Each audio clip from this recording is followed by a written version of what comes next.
Welcome, my friends, to the Contractor Fight. My name's Tom. I'm with my buddy Matt, and today, what are we talking about, man? I think we're going to talk about growing your contracting business using Instagram. Instagram. Nobody can make money using Instagram, man. Nobody can. We're also going to get into some other cool stuff.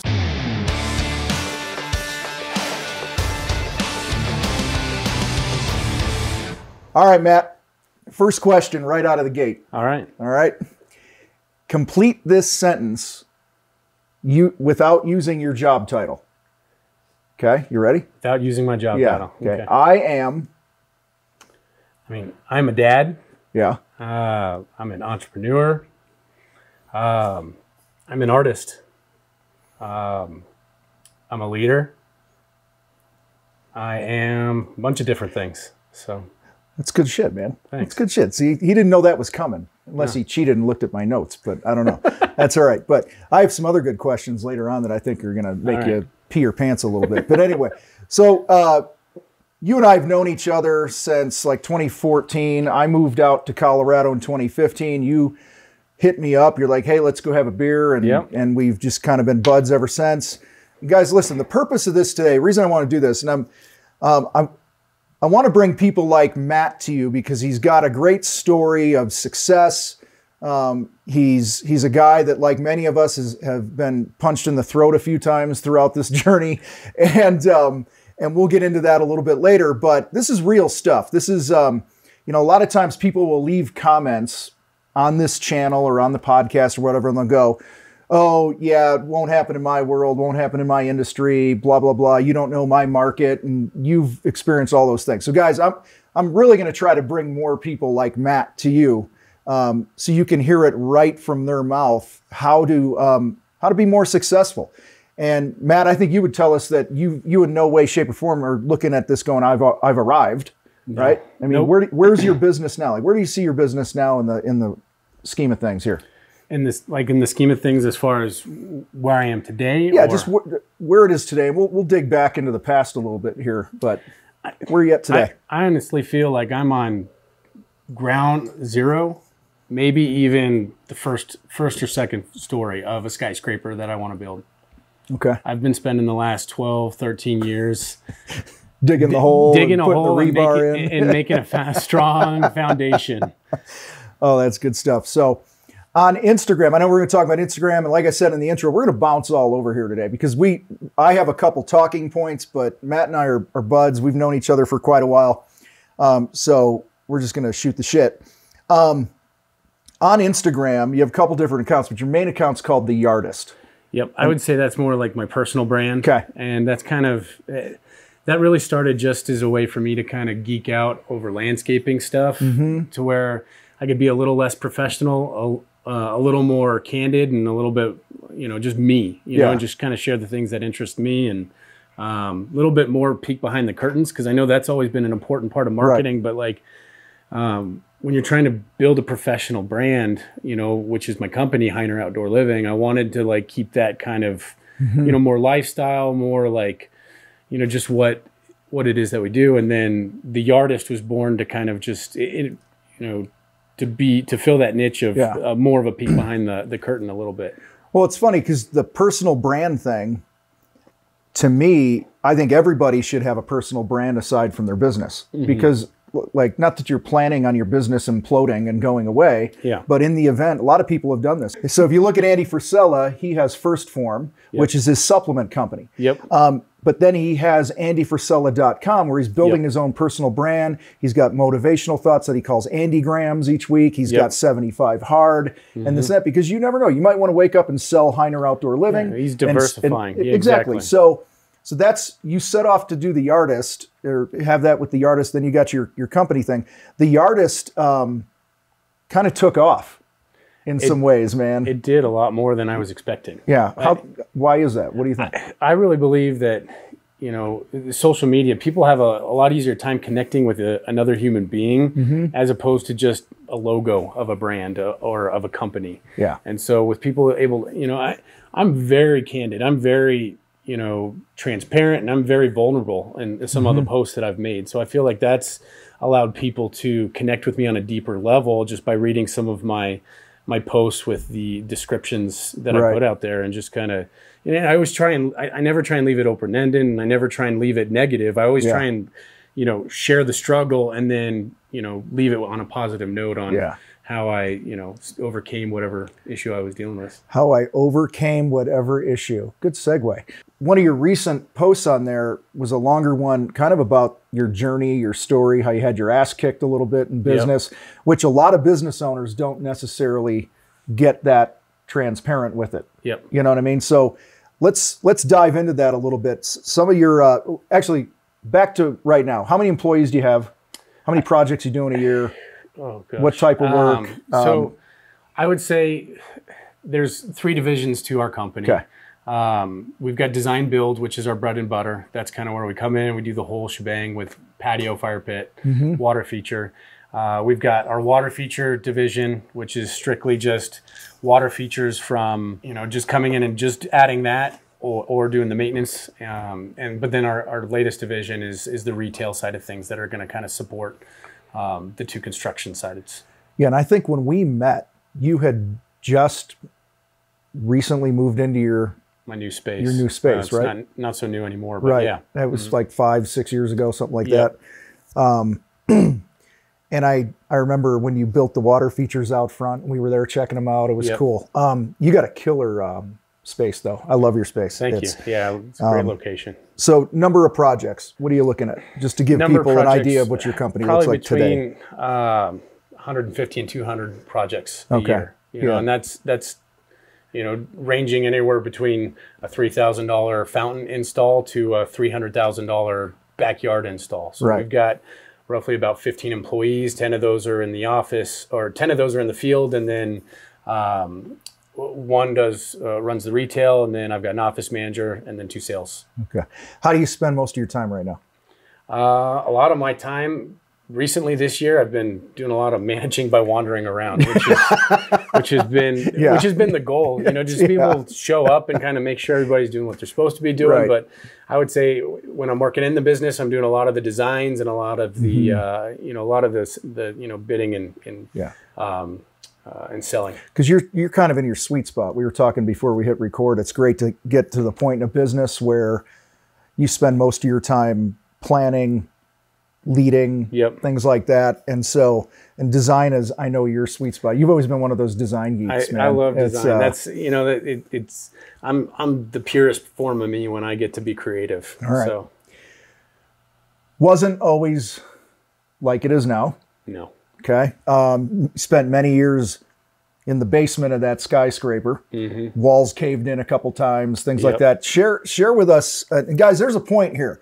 I want to make sure, I'm trying to set the stage for you guys of how social media and Instagram and some other things that Matt has really committed to have helped him, but we got to have the context here, because the story sucks without the context. It does. And so what were some of the low points of your business? Like take us there, man. Oh man. So low points of the business. I mean, I would say the lowest of the low is probably just 2 years ago, 2 winters ago. I think you were with me. We're having lunch when I was just like pale. Like I didn't even know what was going to happen. I had gotten strung out on a big commercial job where, we had sold it early in the spring, but then it turned into this scheduling nightmare where they pushed me back 2-3 weeks at a time, every 2-3 weeks. Right. And so I didn't have the team that I had now. It was one of those things where it's like, it's a big commercial job. It was going to take 3 months out of our calendar. So people are impatient these days. A lot of people don't want to wait 3 months for me to start their project. And so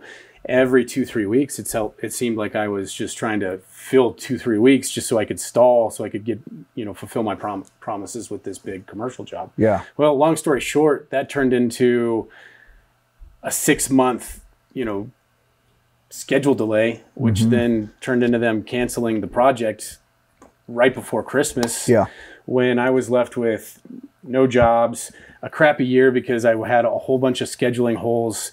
I was broke because I didn't have, I was reacting the entire year. Yeah. It's like every 2-3 weeks I was trying to find just a 2-3 week job or a couple jobs just to fill the hole, and I was just reacting, and it was terrible. So I got to the point where I was in probably $200,000-$300,000 worth of debt, just trying to figure out where the next job was coming. We were going into winter.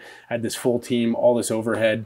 We just got done having probably the record worst year. Yeah. And so, yeah. I remember sitting there,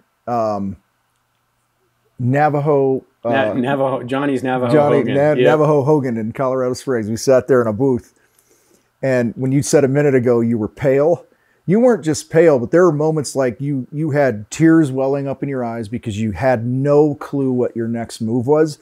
And so a minute ago you said that you were reactive the whole year. Mm-hmm. So let's pause here. Go back knowing what you know now. What would you have done differently that year? That year is what I'm doing now. Okay. And that's just never stop selling the shit out of your company. And over promise and over deliver. But, I would rather have a backlog.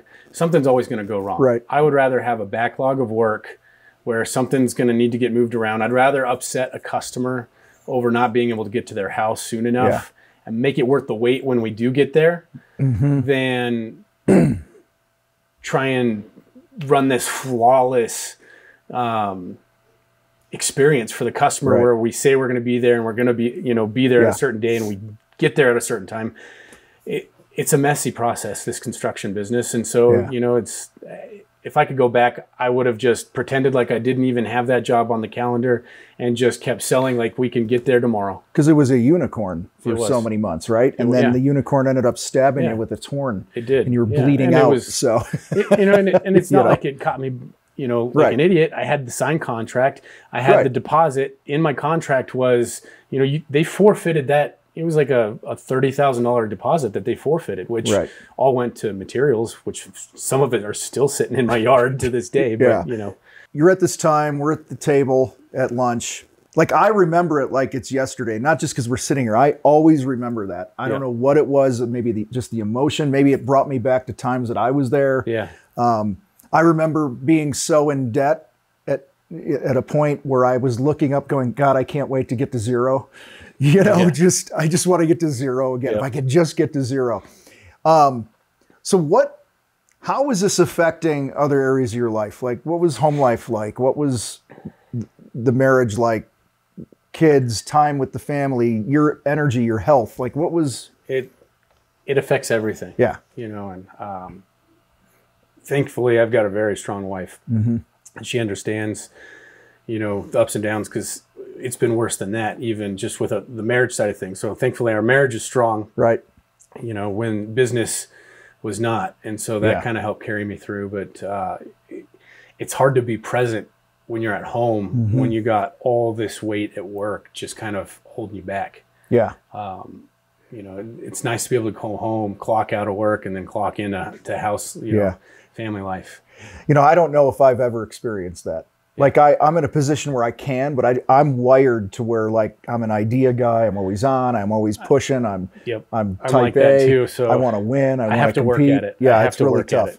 What's funny is that when you turn it off, when you recharge, you're actually more creative. You're better when you come back, but we're too bullheaded too busy to realize that. You have to be intentional. That's right. Sure. I feel this is my recollection of that lunch. You were down. You were depressed. I don't remember really anything I said other than probably something to the extent of keep fighting or you'll find a way. Like, I just knowing myself, I truly don't remember. Probably not for you, but for me, it seemed like, boom, all of a sudden it had turned. And I know it wasn't that way because, it was your life. You were living it. I'm over here doing my shit. But it seemed like things turned around really quickly. Next thing I know, you're talking about flying over to the UK for something, and people around the country are reaching out to you and all this other stuff. So and now here we are today where you're in a totally different spot. So what happened from when we left lunch that turned around? Because you know where I'm going with this, like, not that we scripted this, but like, I kind of know what happened, but I'm trying to tee it up for them, right? Yeah. So.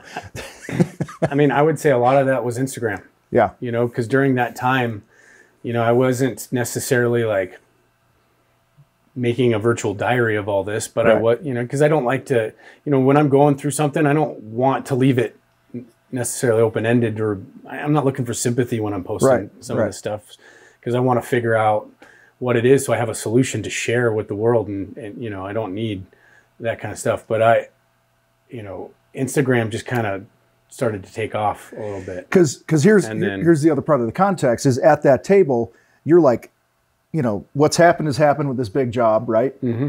And because of that, I hadn't been stepping on the gas and selling, and like you shared a minute ago. Mm-hmm. So now I have all this open time in front of me. I got all this overhead, and I don't have any money. Yep. And what do I do for marketing? Mm-hmm. So like, it's not like you had bags of money to invest in marketing. No. And so what made you, from my perspective, you identified one platform, mm-hmm. and you just said, let's go, bitches. Let's go all in. Like, I'm going all in on this. That was mm-hmm. my take. So what made you pick Instagram? I'm a creative person. Right. And I feel like Instagram is set up for more of the creative mm-hmm. people out there. You know, like it's a way to communicate with other creative people, and not just within the industry, but like in general. Everybody's trying to be an artist on Instagram. Right. And so, I felt like just with our craft and what we do from a, contracting standpoint, that really spoke to the audience and the main user of Instagram. And so that's why I decided to go all in with that. Yeah. Not to mention, I just started to get familiar with the way to use the app, and the way from using the stories to the posts, mm-hmm. and then, when and how to tag certain, like all the analytics and algorithm stuff, with using maps. I'm laughing because I'm thinking about the time we met at that other brewery. Was it Goat Patch? Yeah. We met at Goat Patch. And I'm just showing you showed me how to do something in the stories and how to make the hashtags go off the screen. And I was like, get the fuck out of here, man. I'm like, damn. Yeah. But that's the thing. Like, guys, you find somebody who's doing something better than you and you imitate it. It's mm-hmm. that simple. You steal like an artist, they say. Mm-hmm. And so, all right. So I want to get into this Instagram thing here a bit. Where do you see most contractors go wrong when they try to market on Instagram? Consistency. Okay. You got to be consistent. You can't just pop in, pop out. There's nothing more turning off when someone does a story and they're like, hey, Instagram, I haven't been on here in a while. It's mm-hmm. like, no, you're building a relationship with your audience. Yeah. And you gotta, like, if you're gonna pop off for a while, that's fine, but then just jump back on like it's no big deal. Right. I have a family life. I gotta recharge. I gotta take a break from it. So what does consistency look like then? What's that? I mean, you gotta have. What did you do? What did I do? Yeah. I mean, you got a story every single day. And it's easy for me, so that forces me to go to the job sites and check out what's going on, so I can just go there and I can just kind of show the step-by-step progress. Mm-hmm. And then there's Instagram gives you a lot of communication tools when it comes to like ask me a question, all that kind of stuff, different things to engage with your audience. Do a little poll on there and things like that, a yes/no thing or whatever. And the big one is like ask me a question. They can do that, and then you can publicly share that question, answer it to everybody that's watching. So I know a couple other contractors that are really big on Instagram. Aside from you, you are one of the few that I know that are actually making a lot of money from it mm-hmm. on your work. Yeah. A lot of these other guys in other trades, they have shit tons of followers and engagement, but it's a bunch of other contractors in their trade. I would say a lot of minor contractors still too. So I'm curious, like what, you mentioned consistency, but let's go back and go, what should a guy be posting? You mentioned stories. Mm-hmm. I've seen you out on job sites. You were out at some builder's site and you were giving props to some overhang they did or something, some archway in the front of a building. I don't know if you remember this. Okay, yeah, I do. Up in Black Forest or some shit like that. I remember. And I just remember going, see, it's not always about Matt and my business. You're giving props to other people. You're tagging those other builders. Yep. You're doing this. So what's the approach on what to create for a guy who has no clue what to do? All right. This kind of ties into your first question too, like how are contractors doing it wrong? Yeah. You got to approach Instagram like it's a networking platform, and I think it is just as important to connect with other contractors and other industry folks as it is to connect with potential customers as well. Right. Because, I'm a firm believer in a rising tide raises all ships. Yeah. And so the more that I can connect and the more that I can network, it's the law of reciprocity as well. So if you want comments, go comment on other people. You got to give props where props are due. Go follow other contractors that are doing what you're doing and just give them attaboys, because you never know when you have stuck on a question, because they're going to follow you back, and you can, it's perfectly okay to be vulnerable and just say, hey, I'm stuck on this. Who out there knows how I can, get past this? And you're going to get a flood of information and just help back.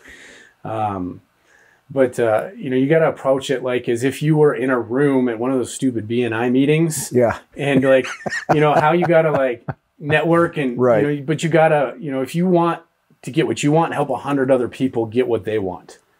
I love it. Do the same thing in Instagram. Just, it's just a different way of going about it. So because you're cashing checks from this in your business, which is great. So do you have a local strategy that you kind of implement about the content you create and people you comment on? And I think it's important to follow other local businesses, from restaurants to, to other retail shops, to other contracting businesses, other trades, or even your competitors. For me, I'm trying to follow different, like custom home builders that are active on the platform. Like that one that you were just talking about. They're a custom home builder here locally, and I think we connected via Instagram, and then that turned into a lunch. That turned into, hey, I'd love to see one of your projects, which turned into me with my phone just storing like, look at this. This is awesome. This is really cool. And then you tag them, and then before you know it, you're tagging them, and they're seeing that, and then they're sharing that to their audience. And so now you're exchanging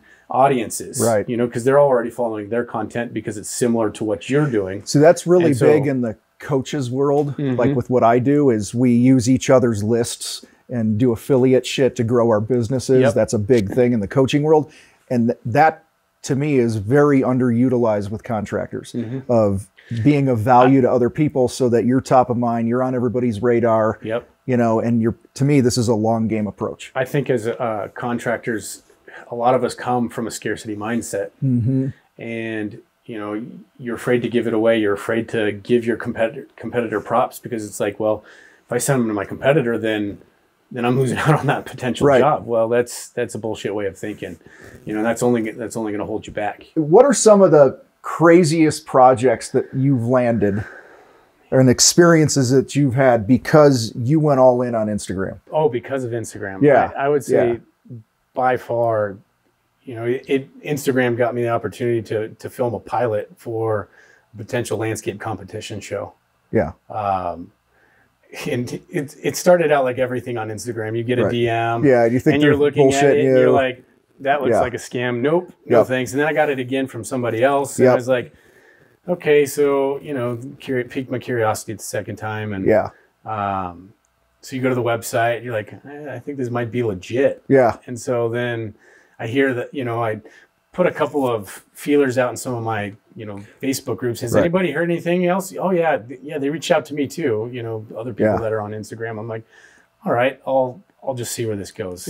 And it turned into being paid to fly over to the UK to film a TV show pilot. It was just an insane experience. Did you go twice? We had to go twice. You had to go twice, right? So you got 2 trips to the UK. Paid for all that. You get to design. You get to do your thing. The cool thing to me is how it's, again, brought more eyeballs to your yardist, put you on the map, in the United States and some things like that. Well, and just those experiences, to expose yourself to these different experiences are going to build confidence. It's going to make you a lot more in depth. Especially when I'm dealing with higher end clients, they want to deal with something that's unique, something that has a story, and something that has some meat behind it. So that way, when they're telling their friends about the landscaper they hired, this is why he's cool. I want to hire him because of this. So you've positioned yourself as an industry expert through Instagram, because you've been consistent with your content. You're doing your stories, bringing us behind the scenes. You're showing us moving a big ass rock in and going, hey, which way do you think we should put the rock? And just engaging people or whatever. I thought that was pretty cool. What was the highlight of the UK trip?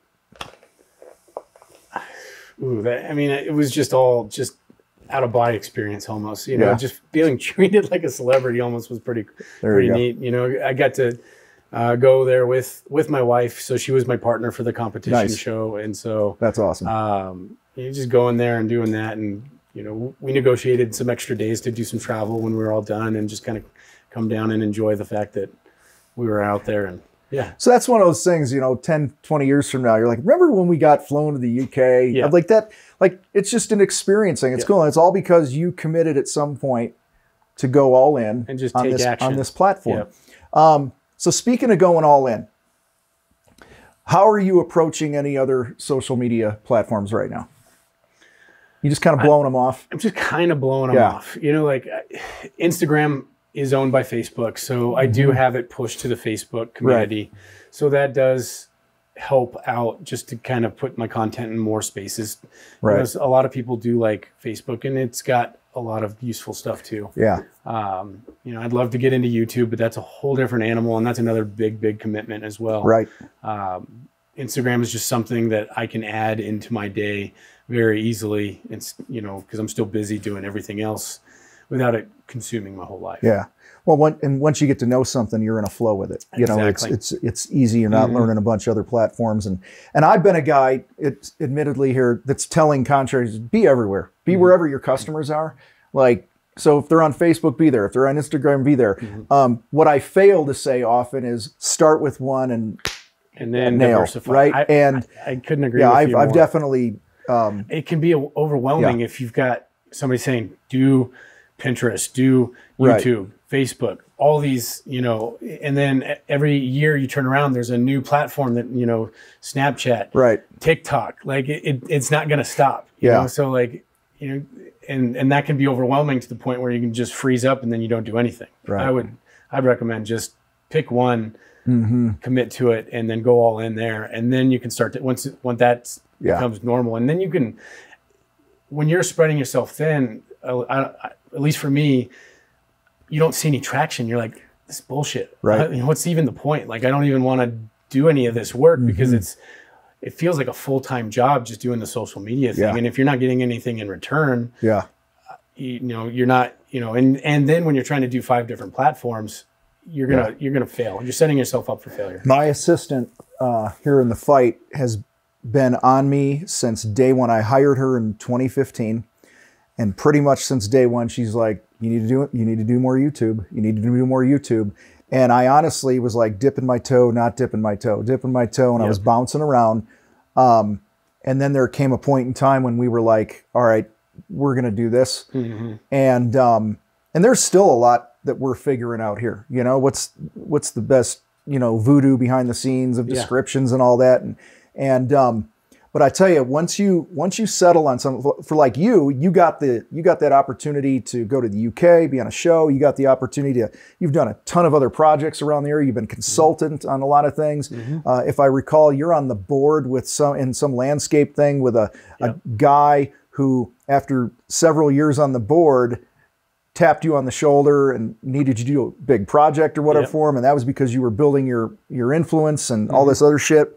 I know for us here in the fight, we just kept showing up. We kept creating shitty video after shitty video, and they got better and better and better. And sometimes there's still a shitty video, and it's not because of Noel behind the camera. It's always because of me, right? And, you know, but then that led, you were talking about getting the DM about doing the show. That led to, you know, me being the host of a HGTV show, you know, that we're going to start filming here pretty soon, which is crazy. But what's funny, dude, is I blew off the guy who kept reaching out to me because I thought it was a scam. Because we actually get a lot of those things like, hey, we got this thing, right? I get like 5 a day. It's crazy. And I kept blowing him off. And to his credit, you know, he just kept tapping me on the shoulder, and then finally he's like, give me 10 fucking minutes. And then I'll leave you alone forever. And he gave me 10 minutes, and I had done a little research on the company, the production company, and all this other stuff, and then here we are. But it's because you and I both chose to go all in on something, you know, like a laser beam. And I, like you're talking about, you're like on the 1st or 2nd floor of the skyscraper. I feel like I'm just coming out of the basement as well. It's funny because the more you learn, you realize how much further you have to go. All right, so I want to get into little of the tactical stuff. So for those watching, they might have an Instagram account, and you know, their mom and their brother and their cousin and a couple of their buddies followed the thing. Yep. They post not very often, Yep. right?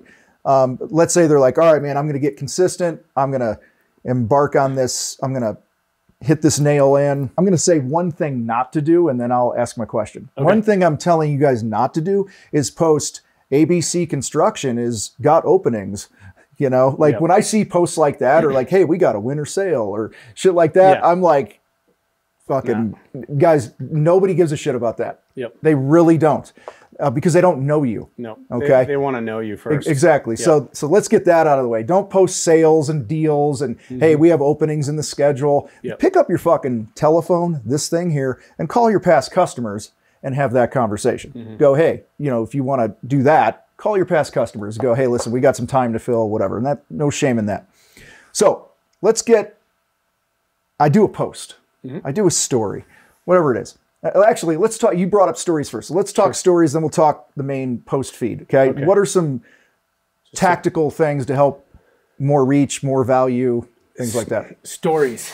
First off, from like a philosophical you know, way to approach it.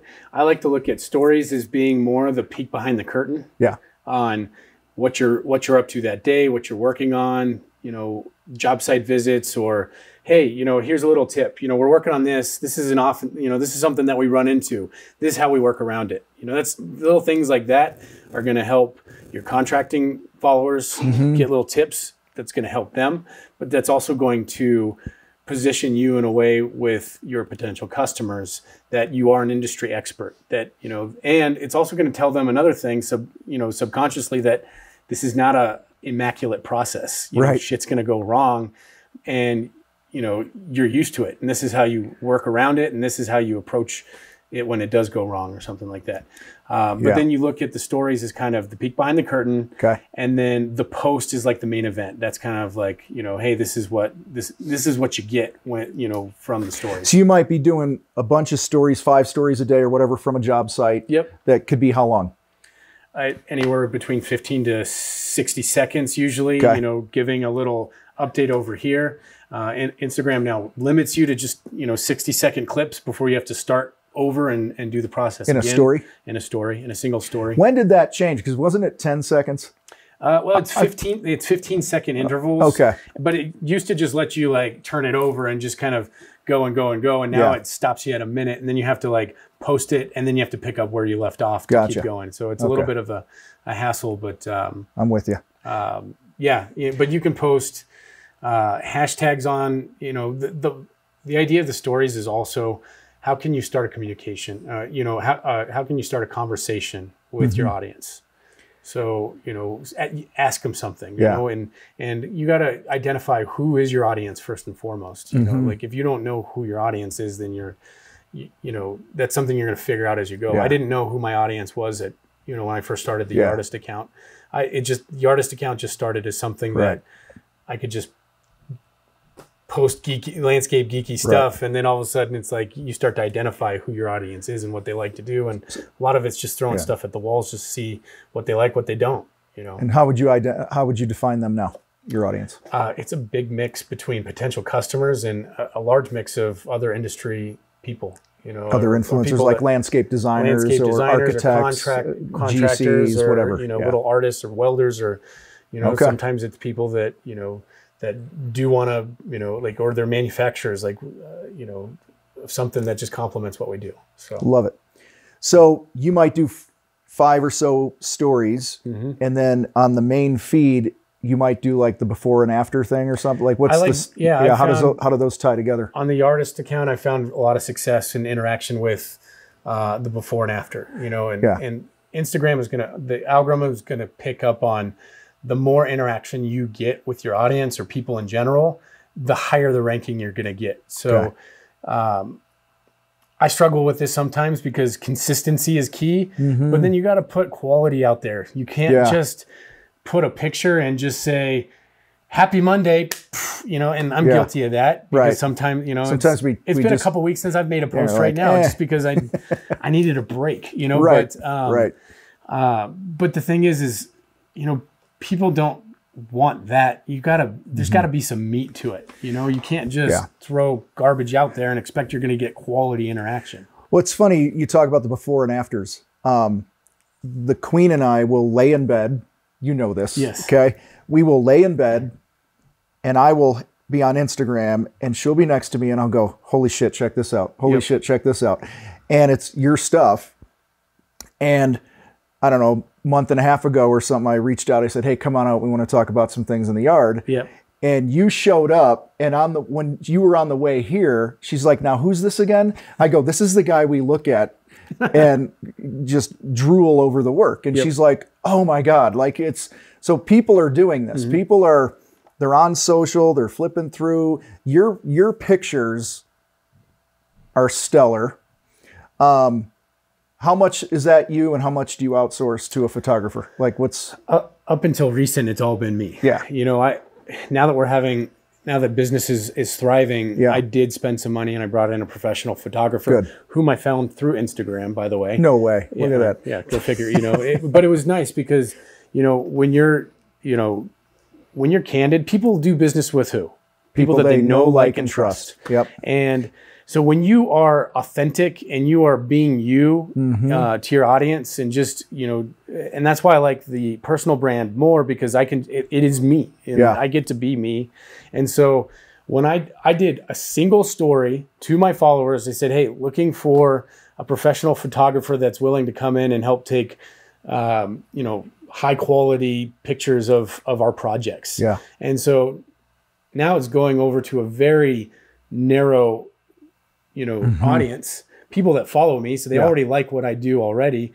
I got like 3 DMs, you know, I took it to when I was looking for a photographer, I took it, I think I even asked you, but I went to every online group on Facebook that I was a part of, you know, community groups for Colorado Springs. Does anybody know of a quality photographer that specializes in landscape photography, which is very niche, by the way. But I got a few leads at other places, then a couple of people reached out. I just didn't connect with them. But then I connected the best with the person that had been following me, and never met him in person, took a shot in the dark, hired this guy, picked him up from the airport. He flew in from Michigan. Right. And all I did was take a 30-second look at his profile, where I looked at his quality of photographs, and my mind was blown with what he did. He's a landscape designer by trade, so he's got the eye. He's got the eye. He knows what I'm going for. We had a really good conversation on the phone of the objective that it was going to be for Instagram posting, that I was looking for website photos, but then also